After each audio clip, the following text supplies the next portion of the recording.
तो फाइनली ढूंढ ही लिया आपने। हाँ, मुझे उम्मीद थी आप ढूंढ लोगे। आज की इस वीडियो के अंदर मैं आपको बताऊंगा कक्षा 11 हिंदी आरोह भाग 1 और कविताएं चल रही है हमारी। पहली कविता है या फिर पाठ बोल सकते हो आप। नाम है कबीरदास और इसके अंदर दो दोहे मिलते हैं हमको, दो पद या दोहे कबीरदास के। ठीक है, तो यहाँ पे आज इनकी व्याख्या मैं आपको कराने वाला हूँ और साथ में जीवन परिचय भी बताऊंगा क्योंकि इम्पोर्टेंट है और एग्जाम्स में आता है ये जीवन परिचय। चलो शुरू करते हैं। मैं हूँ अजय और आप देख रहे हैं CCL क्लास। और हाँ, बाकी के जो चैप्टर्स हैं उनका सॉल्यूशन, MCQs, इंपॉर्टेंट क्वेश्चन, बहुत सारी चीज़ें मैंने डाल रखे हैं ऑलरेडी, तो प्लेलिस्ट के अंदर देख लेना उसको भी जाके। और हाँ, ये जो पोर्शन है आपका व्याख्या वाला, तो इस वाले जो पोर्शन है इसमें से भी मैंने बहुत सारी चीज़ें अपलोड कर रखी हैं, लिखा हुआ भी मिल जाएगा डिस्क्रिप्शन में, लिखे हुए का लिंक भी मैंने दे रखा है। अब देखते हैं यहाँ पे कबीर जी के बारे में। अब इनका जन्म हुआ था 1398 में वाराणसी में। कहाँ पे हुआ था ये देखो, बहुत ही सिंपल सी बात है, याद होनी चाहिए। इनका जन्म कब हुआ, कौन सी जगह थी। ठीक है, जगह में आप लहरतारा ना भी याद रहे कोई बात नहीं, वाराणसी का पता होना चाहिए कम से कम कि 1398 में इनका जन्म हुआ वाराणसी के अंदर। इनकी जो प्रमुख रचनाएं हैं वो है बीजक, जिसमें साखी शब्द एवं रमेनी संकलित हैं। इनकी जो प्रमुख रचनाएं इन्होंने बताई हैं वो है बीजक। और हाँ, ये जो है शायद 5 नंबर में आता है जीवन परिचय, तो उसके हिसाब से आपको जो है इसमें देखो बहुत ही कम मिलेगा। हाँ, साहित्यिक विशेषताएं वगैरह देखनी पड़ेंगी, गाइड वगैरह से देख लेना, मिल जाएंगे आपको। अब जो है इनकी मृत्यु के बारे में, 1518 में इनकी जो है मृत्यु हो गई थी निकट मगहर में। कबीर जो है इनके बारे में बता रखा है, बहुत ही अच्छी बात है। ये विशेषताएं हैं, इसको देखो इन्होंने सीधा लिख दिया ये है, लेकिन हाँ इसमें यहाँ पे लिख देना आप साहित्यिक विशेषताएं। और हाँ, NCERT का जीवन परिचय करोगे छोटा रहेगा, नंबर उतने ही मिलते हैं। नंबर होते हैं जानकारी देने के, नंबर जो जानकारी आप दे रहे हो वो कितनी काम की है। ऐसा नहीं कि कुछ भी लाइनें भर रहे हो अपने पास से और नंबर मिल जाएंगे आपको। हाँ, विशेषताओं में भर सकते हो आप। अब देखो यहाँ पे कबीर जो है भक्तिकालीन की निर्गुण धारा से के जो है प्रतिनिधि कवि हैं। वे अपनी बात को साफ और दो टूक शब्दों में प्रभावी ढंग से कह देने में के हिमायती थे। बन पड़े तो सीधे सीधे, नहीं तो दरेरा देकर। इसलिए कबीर को हजारी प्रसाद द्विवेदी ने वाणी का डिक्टेटर कहा है। कई बार ये MCQs के अंदर से भी आया कि वाणी का डिक्टेटर किस कवि को कहा गया है, तो वो है कबीरदास जी। और ये विशेषताओं के अंदर ही आपको काउंट अप करना है। अब आगे देखते हैं। तो कबीर के जीवन के बारे में अनेक किंवदंतियां प्रचलित हैं। उन्होंने अपनी विभिन्न कविताओं में खुद को काशी का जुल्हा कहा है। क्या कहा है? काशी का जुल्हा। ये भी इंपॉर्टेंट है, कई बार पूछा जाता है काशी का जुल्हा किसको कहा गया है? कबीर जी को। कबीर के विधिवत साक्षर होने का कोई प्रमाण नहीं मिलता। मसी कागत छुयो नहीं कलम, गही नहीं हाथ, जैसी कबीर की पंक्तियां भी इसका प्रमाण देती हैं। उन्होंने देशाटन और सत्संग से ज्ञान प्राप्त किया। किताबी ज्ञान के स्थान पर आंखों देखे सत्य और अनुभवों को प्रमुखता दी। उनकी रचनाओं में नाथों, सिद्धों और सूफी संतों की बातों का प्रभाव मिलता है। वे कर्मकांड और वेद विचार के विरोधी थे तथा जाति भेद, वर्ण भेद और संप्रदाय भेद के स्थान पर प्रेम, सद्भाव और समानता का समर्थन करते थे। उसके बाद में यहाँ पे बता रखा है यहाँ प्रस्तुत मतलब ये दो पहरे जो आपको दिए गए हैं ना, तो इनके अंदर से क्या है, यहाँ प्रस्तुत पहले पद में, ये पद हैं 2 के 2, तो इस पद में कबीर ने परमात्मा को सृष्टि के कण कण में देखा है, ज्योति रूप में स्वीकारा है और उसकी व्यापित चराचर संसार में दिखाई है। इसी व्याप्ति और अद्वैत सत्ता के रूप में देखते हुए विभिन्न उदाहरणों के द्वारा रचनात्मक अभिव्यक्ति दी है। दूसरे पद में कबीर ने क्या लिख रखा है ये, बांडरों का प्रहार किया है। साथ ही यह भी बताया है कि अधिकांश लोग अपने भीतर की ताकत को न पहचान कर अनजाने में अवास्तविक संसार से रिश्ता बना बैठते हैं और वास्तविक संसार से बेखबर रहते हैं। मतलब यहाँ पे बात यह है कि 2 पहरे दिए हैं। एक में तो कबीरदास जी, पहला पद जो है उसके अंदर बताया कि कबीरदास जी आत्मा परमात्मा के बारे में बताते हैं, समानता के बारे में, और दूसरे वाले में जो है इन बाबाओं के बारे में बताते हैं। चलो देखते हैं क्या बताया है कबीर जी ने हमको इसके बारे में। तो यहाँ पे पहला पद आता है, देखो काफ़ी, दूसरे वाला काफ़ी बड़ा है, पहले वाला देखते हैं पहले। इसको थोड़ा सा जूम आउट कर देता हूँ मैं, ताकि थोड़ा सा और क्लियर दिखे आपको भी स्क्रीन पे। तो हमारे पास में जो है पहला पद आता है, और कबीरदास जी पहले पद के अंदर क्या कहते हैं, हम तो एक एक करी जाना। हम तो मतलब ज़्यादातर जो शब्द है उनकी व्याख्या नहीं करनी होती, हमको थोड़ा सा पढ़ना होता है बस। हाँ, कुछ शब्दों का आपको मीनिंग पता होना चाहिए। तो अब यहाँ पे जो है बताते हैं कि हम तो एक एक करी जाना, हम तो एक ही भगवान को जानते हैं। हम तो एक ही भगवान को जानते हैं, जाना मतलब जानते हैं। दो ही कहे, कुछ लोग तो दो बताते हैं। तीन ही को, तीन ही होते हैं उन लोगों को, उनको। दो जग, दो जग होता है नर्क। जिन्हीं को दो जग जिन नाहिन पहचाना, जिन मतलब जिन लोगों ने नाहिन नहीं पहचाना, पहचाना मतलब पहचाना, ठीक है। तो दो उन लोगों को, कुछ लोग मतलब इस दो लाइनों का मतलब ये है कि मैं तो एक ईश्वर को मानता हूँ, हम लोग जो है एक ही ईश्वर को मानते हैं, भगवान को मानते हैं, लेकिन कुछ लोग बताते हैं कि दो भगवान हैं। तो जिन लोगों ने भगवान के असली रूप को नहीं पहचाना ना, तो उनको नरक की प्राप्ति होगी। जो लोग बताते हैं कि दो या तीन, ज्यादा जितने भगवान हैं, तो उनको नरक की प्राप्ति होगी, उन्होंने भगवान के असली रूप को नहीं पहचाना है, ठीक है। अब क्या होता है ना कि अगर कुछ बात आप बोल दो, ऐसे सीधी धार्मिक बातें अगर बोल रहे हो तो दंगे भड़क जाएंगे, होता है यार। लेकिन यहाँ पे जो है उसकी संतुष्टि के लिए उसके बारे में आगे एक्सप्लेनेशन देते हैं कबीरदास जी। कहते हैं एक ही पवन, एक ही प्रकार की तो हवा होती है, एक ही पवन, एक हवा, मतलब जो दुनिया है इसमें एक ही प्रकार की हवा है। एक ही पानी, एक प्रकार का ही पानी होता है। एक ही ज्योति समाना, और सब लोगों की ज्योति एक समान होती है, सबका जीवन एक समान होता है। अगर चाकू मुझे मारोगे और दूसरे को मारोगे, दोनों बराबर ही मरेंगे, ठीक है।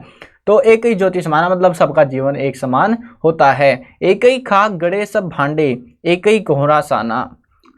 देखो अब यहाँ पे एक ही खाक, खाक होता है मिट्टी, एक ही मिट्टी से गढ़े मतलब बनाए गए, एक ही प्रकार की मिट्टी से बनाए गए सब भांडे, सब बर्तन, भांडे मतलब बर्तन, एक ही प्रकार की मिट्टी से बनाए गए जितने भी बर्तन हैं। एक ही कोहरा साना, कोहरा मतलब कुम्हार।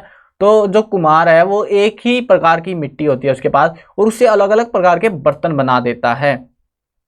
तो वैसे ही जो है हम इंसान भी बने हुए हैं, एक ही स्वरूप के बने हुए हैं। जैसे बाढ़ी काष्ठी काटे, अग्नि ने काट सके कोई। जैसे बाढ़ी होता है बढ़ई, ठीक है। बढ़ई को मतलब नहीं समझ में आया, बढ़ई कौन होता है? कारपेंटर जो लकड़ियों का काम करता है ना, उसको बोलते हैं हम बढ़ई। कुछ को नहीं पता होगा, सो मैंने बता दिया है। जैसे बाढ़ी काष्ठ ही काटे, काष्ठ होता है लकड़ी।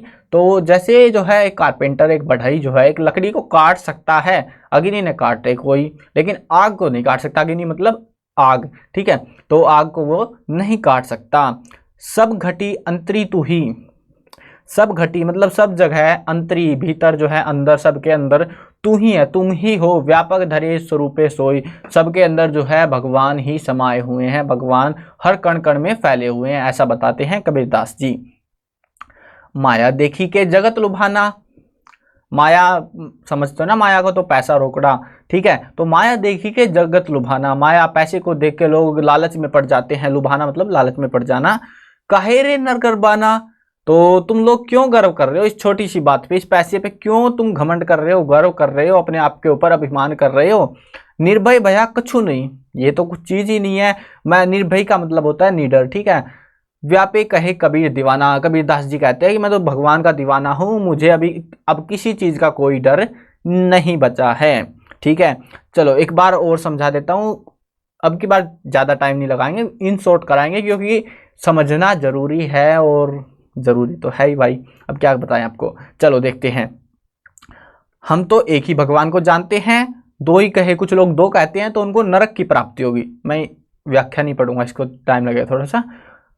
कबीरदास जी उसके बाद में कहते हैं कि एक ही प्रकार की हवा है, एक ही प्रकार का पानी है, और सबकी ज्योति एक ही समान होती है। कुम्हार जो है मिट्टी से एक ही प्रकार की मिट्टी से अलग अलग प्रकार के बर्तन बना देता है। कारपेंटर जो है मतलब बढ़ई जो है लकड़ी को काट सकता है, लेकिन आग को नहीं काट सकता। सब घटी अंतरी तू ही, तो सबके अंदर तू ही समान है, हर कण में तू ही विद्यमान है। अंदर, अंतरी का अंदर होता है मतलब, ठीक है ना, व्यापक समाये हुए हैं। तो वो सबके अंदर भगवान जो है कण कण के अंदर समाये हुए हैं। माया को, पैसे को देखकर इंसान तो क्यों खुश हो रहा है, क्यों अपने ऊपर गर्व कर रहा है, मुझे तो अब पैसे का कोई मोह माया नहीं है, मैं अब दीवाना हो चुका हूं भगवान का, ठीक है। ऐसा कुछ बताते हैं कि मेरे दिल के अंदर अब कोई डर नहीं बचा हुआ। वे निडर होकर ईश्वर के अस्तित्व को स्वीकारते हैं, कबीरदास जी जो है ईश्वर को मानते हैं, ईश्वर को स्वीकारते हैं, उनको पैसे का कोई लालच नहीं बचा अभी। ठीक है, तो ये था इसके अंदर। अब देखो दूसरा स्टैंजा, मतलब दूसरा पद। तो दूसरे पद के अंदर आता है, संतो देखत जग बोराना। तो यहाँ पे जग, जग का तो पता ही है, संसार होता है, बोराना मतलब बावला। संतों को देखकर लोग जो है दुनिया बावली होई जा रही है। संतों को मतलब जो साधु संत होते हैं, ज्ञानी आदमी आता है कोई भी, तो उसको देख के दुनिया इकट्ठी हो जाती है, पागल हो गए लोग बिल्कुल। तो ये साच कहूं तो मारण धावे, सही सही बताऊं ना आपको, साच साच मतलब सच बताऊं, ठीक है। साच कहूं मतलब सच कहूं तो मारण धावे, अगर मैं कोई बात सच बता देता हूं तो वो मुझे मारने को दौड़ते हैं। मारण मतलब मारने को, ठीक है, धावे दौड़ते हैं। तो सच अगर कोई बताता है तो वो उसको मारने को दौड़ते हैं। झूठे जग पतियाना, पतियाना का मतलब होता है विश्वास करना। लोग झूठी बातों पे विश्वास कर लेते हैं। ये बात आज भी आती है कि मतलब आप किसी को सच्चाई बताते रहो, बिल्कुल नहीं मानेगा, झूठ बता दो तभी मान जाएगा। वही सीन है कि हाँ, लोग सच को मानते ही नहीं है, मारने को दौड़ते हैं बंदे को, लेकिन अगर वो बंदा झूठ बोल रहा है तो उसके पीछे मतलब उसकी बात पे विश्वास कर लेते हैं। नेमी देखा धर्मी देखा, बहुत ही अच्छी बात है ये कि नेमी देखा। कुछ लोग जो है मतलब नेमी होता है ना कि हाँ प्रतिज्ञा करना या फिर कुछ भी होता है, मतलब धर्म गुरु टाइप का होता है बंदा जो भी है, तो उसको बोलते हैं कि। तो नेमी देखा धर्मी देखा, प्रातः करे स्नाना, स्नाना मतलब नहाते हैं वो सुबह सुबह। जो नेमी धर्मी धर्म कांड के जो गुरु होते हैं वो सुबह सुबह उठते हैं, नहाते हैं। ठीक है, मतलब धर्म गुरु, सिद्ध पुरुष, फकीर, ये ऐसे लोग मैंने बहुत देख लिए हैं। सब लोग क्या करते हैं, सुबह उठते हैं, नहाते हैं। आत्म मारी पखान ही पूजे, आत्म मारी, आत्म मतलब खुद, ठीक है, आत्म मारी खुद को छोड़ के वो जो है पखान ही पूजे, पखानी मतलब पत्थर, ठीक है, हाँ पत्थर। तो पखानी का मतलब होता है पत्थर। तो अपने आप को छोड़ के, अपने स्वयं को छोड़ के वो पत्थर की पूजा करने में तुले पड़े हैं। उन्हें कछु नहीं ज्ञान, उनको कुछ ज्ञान नहीं है, वो पागल हो गए हैं, बावड़े हो गए हैं वो तो। बहुतक देखा पीर ओलिया, मैंने बहुत से लोगों को देखा धर्म गुरु। पीर ओलिया मतलब, पीर ओलिया का मतलब है यहाँ पे कि जो धर्म गुरु होते हैं ना, बड़े बाबे होते हैं जो ज्ञानी होते हैं, तो उनके बारे में बता रहे हैं कि बहुत तक देखा पीर ओलिया, बहुत से ऐसे लोगों को मैंने देख लिया है, धर्म गुरु संत ज्ञानी, ऐसे बहुत सारे लोगों को देखा है। पढ़े किताब कुराना, कोई किताबें पढ़ रहे हैं, कुरान पढ़ रहे हैं, बहुत सारी अलग अलग किताबें पढ़ रहे हैं, जो कि के मुरीद तदबीर बतावे, मतलब कि यहाँ पे मुरीद होता है शिष्य, ठीक है, के मुरीद क्या उनका शिष्य बतावे, तदबीर बतावे, तदबीर होता है उपाय, जो उनका शिष्य उपाय बताता है। के मुरीद, मुरीद मतलब शिष्य, तदबीर मतलब उपाय बताना, सलाह देना, जो भी होता है। तो के मुरीद तदबीर बतावे, उनका जो शिष्य है उनको सलाह मतलब सलाह बताता है लोगों को, उन्हें उनमें वही जो ज्ञान है, उनके अंदर भी उतना ही ज्ञान है। मतलब बात ये है कि अगर आप मतलब किसी बाबा के पास जा रहे हो, सतगुरु के पास जा रहे हो, कोई भी अलग अलग, तो वहां पे उनके पास भी तो उतना ही ज्ञान है जितना उनके चेलों के पास है, शिष्यों के पास है। वही बात बता रहे हैं। आसन मारी डिम धरे बैठे, आसन मारी, आसन होता है ना जब लाथी मार के बैठ जाते हैं वो आराम से, वो आसन लगा के, आसन धारण करके, उसको बोल रहे हैं समाधि लगाना, जिसको बोलते हैं हम आमतौर पे। आसन मारी समाधि लगा के डिम धरी बैठे, डिम धरी मतलब आडंबर करते हैं, ढोंग करते हैं, आसन लगा के वो बैठ के ढोंग करते हैं बिल्कुल से। वो बता रहे हैं आसन मारी डिम धरी बैठे, बैठ के जो है आसन लगा के वो ढोंग दिखावा करते हैं, मतलब नाटक करते हैं। मन में बहुत गुमाना, लेकिन मन में तो उनको बहुत अहंकार भरा होता है, गुमान भरा होता है, बहुत ही मतलब अहंकार से भरे पड़े रहते हैं वो। ये क्या है, एनसीईआरटी भी गलत करने लग गई। पीपर पाथर पूजन लागे, यहाँ पे साथ नहीं आएगा, लागे आएगा, ये गलत है, ये साथ मिस टाइप हुआ है बुक के अंदर, तो ठीक कर लेना आप अपनी बुक में, लागे है ये। पीपर पाथर पूजन लागे, वो लोग पत्थरों की पूजा करने लग गए। पीपर का मतलब है पीपल का पेड़, पाथर पत्थर होता है, तो वे लोग पीपल के पेड़ की पूजा करते हैं, पत्थर की पूजा करते मतलब पूजा करने लग गए हैं। तीर्थ गरव भुलाना, तीर्थ जाते हैं, ठीक है, मतलब होता है आमतौर पे, जाता है यार हिंदू धर्म में भी, तो वैसे हिंदू में जाते हैं, दूसरों का मेरे को नहीं पता। तो वो लोग जो है दूर दूर तक घूमने जाते हैं, तीर्थ के नाम पे मतलब घूमते फिरते रहते हैं। टोपी पहरे माला पहरे, कोई टोपी पहनता है, मतलब मुसलमानों की बात हो रही है यहाँ पे कि कोई टोपी पहनता है, कोई माला पहनता है, हिंदू धर्म में माला है। छाप तिलक अनुमाना, कोई जो है तिलक छाप लेता है अपने माथे के ऊपर कि मैं हूँ जो कुछ हूँ। तो ये सारी चीजें हैं, तो ऐसा कुछ अलग अलग प्रकार के वो करते हैं। अब उसके बाद में आगे देखते हैं यहाँ पे साखी शब्दी गावत भूले। साखी शब्दी, साखी मतलब साक्षी, ठीक है। शब्द ही, गुरु जो है अपने शिष्य को दीक्षा के रूप में जो मंत्र देता है, शुरुआत में जादू देता है, जो भी मंत्र मंत्र देता है, तो उसके बारे में बात हो रही है। साखी शब्द ही, वो जो शुरुआत में गुरु अपने शिष्य को जो मंत्र देता है, गावत भूले, उसको गाता रहता है, ठीक है।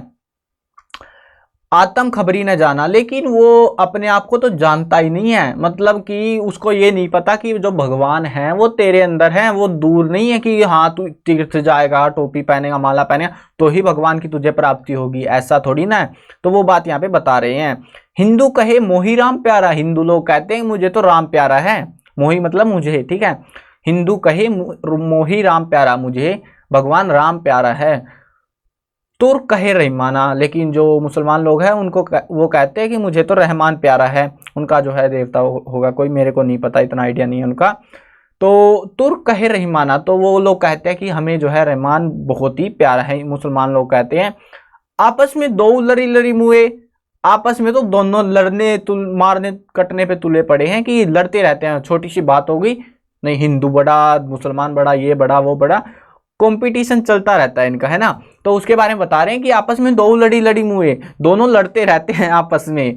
मर्म न काहू जाना, लेकिन अपने आप को कोई नहीं जानता। अपने आप को मतलब अपने अंदर जो भगवान जिसको भी मान रहे हैं वो अपने अंदर है, वो तो अपने आप को तो कोई पहचानता ही नहीं है। इस धर्म के पीछे लड़ने पे उतारू हैं लोग। घर घर मंत्र देत फिरे हैं।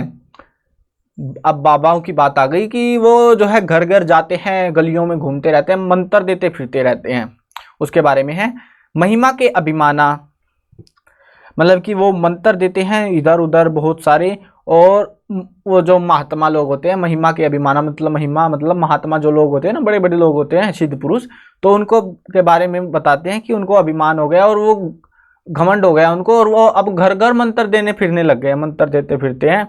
गुरु के सहित सीखे सब बूढ़े, गुरु तो गुरु मतलब जो बड़ा है उनका, उसको के साथ साथ सीखे, सीखे मतलब शिष्य, उसके साथ साथ, सहित का तो मतलब पता ही होगा, साथ उसके, तो सीखे सब बूढ़े, बूढ़े मतलब डूब गए, गुरु के साथ साथ सब शिष्य भी डूब गए हैं इस काम में, सब लगे पड़े हैं। अंत काल पछताना, लेकिन अंत आएगा जब, तब उनको पछताना पड़ेगा, तब उनको अकल आएगी कि क्या कर रहा था मैं जिंदगी भर, ठीक है।